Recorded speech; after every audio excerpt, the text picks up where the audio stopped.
عامر اور اربد۔ ابن اسحاق رضی اللہ عنہ بیان کرتے ہیں رسول اللہ صلی اللہ علیہ وسلم کے پاس جب بنو عامر کا وفد آیا تو اس میں عامر بن طفیل اور اربد بن قیس بھی تھے۔ اربد حضرت لبید رضی اللہ عنہ بن رویح شاعر کا خیافی بھائی تھا۔ اس وفد میں تیسرا اہم شخص جبار بن سلیم تھا اور یہ تینوں اپنے قبیلے کے سردار اور فرعلے درجے کے شیاطین تھے۔ دشمن خدا عامر بن طفیل حضور صلی اللہ علیہ وسلم کے پاس آیا اور وہ پہلے ہی سے غدر کا ارادہ کی ہوئی تھا۔ اس کی قوم کے لوگوں نے اس سے کہا تھا کہ چونکہ سارے قبائل عرب نے اسلام قبول کر لیا ہے اس لیے تم بھی اسلام میں داخل ہو جاؤ۔ اس نے جواب دیا، خدا کی قسم میں نے عہد کر رکھا تھا کہ اس وقت تک چین سے نہ بیٹھوں گا جب تک سارے عربوں کو اپنا تابع فرمان نہ بنا لوں۔ اب کیا میں اس قریشی جوان کی اتباع کر لوں؟ نہیں، ایسا ہرگز نہیں ہو سکتا۔ پھر اس نے اربد سے کہا، جب ہم اس شخص محمد رسول صلی اللہ علیہ وسلم کے پاس پہنچیں گے تو میں اسے باتوں میں لگاؤں گا، تم طاق میں رہنا اور موقع پا کر اس کا کام تمام کر دینا۔ یہ لوگ مدینہ پہنچے تو عامر بن طفیل نے رسول پاک صلی اللہ علیہ وسلم سے کہا، اے محمد، میں تمہارے ساتھ علیحدگی میں بات کرنا چاہتا ہوں، ذرا میرے ساتھ باہر چلیں۔ رسول پاک صلی اللہ علیہ وسلم نے فرمایا، بخدا انہیں میں تمہارے ساتھ علیحدگی میں کوئی بات نہیں کرنا چاہتا جب تک تم اللہ وحدہ پر ایمان نہ لے آؤ۔ عامر بار بار اپنے مطالبہ دہراتا رہا اور منتظر رہا کہ اس بحث و تحمیس کے دوران میں اربد منصوبے کے مطابق کام کر گزرے گا، مگر اربد ٹس سے مس نہ ہوا۔ جب حضور صلی اللہ علیہ وسلم نے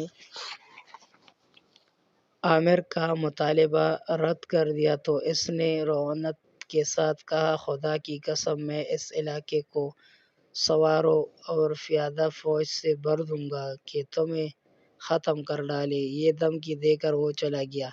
اس کے جانے کے بعد رسول پاک صلی اللہ علیہ وسلم نے دعا مانگی، اے اللہ، عامر بن طفیل کے مقابلے میں میرے لیے تو کافی ہو جا۔ نبی پاک صلی اللہ علیہ وسلم سے رخصت ہونے کے بعد عامر نے اربد سے کہا، اے اربد، تیرا ستیہ ناش ہو جائے، میں نے تمہیں جو حکم دیا تھا اس کا کیا بنا؟ بخدا روئی زمین پر میں اپنی جان کے بارے میں تجھ سے زیادہ کبھی کسی سے نہ ڈرتا۔ خدا کی قسم آج تمہاری بزدلی دیکھ لی ہے، اب میں تجھ سے کوئی خوف نہ کھاؤں گا۔ اربد نے جواب دیا، تیرا باپ مرے، اس معاملے میں جلد بازی نہ کر، بخدا میں نے تیرے حکم کی تعمیل کا ارادہ کیا تھا مگر میرے اور اس کے درمیان تم حائل تھے، مجھے وہ نظر ہی نہیں آ رہا تھا، محض تمہیں ہی میں دیکھ سکا تھا، مجھے تیرے سوا کچھ بھی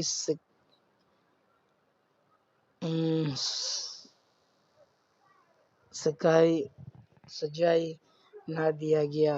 میں تیرے اوپر تلوار چلا دیتا۔ پس آپس میں ایک دوسرے کو کوستے ہوئے وہ واپس جا رہے تھے۔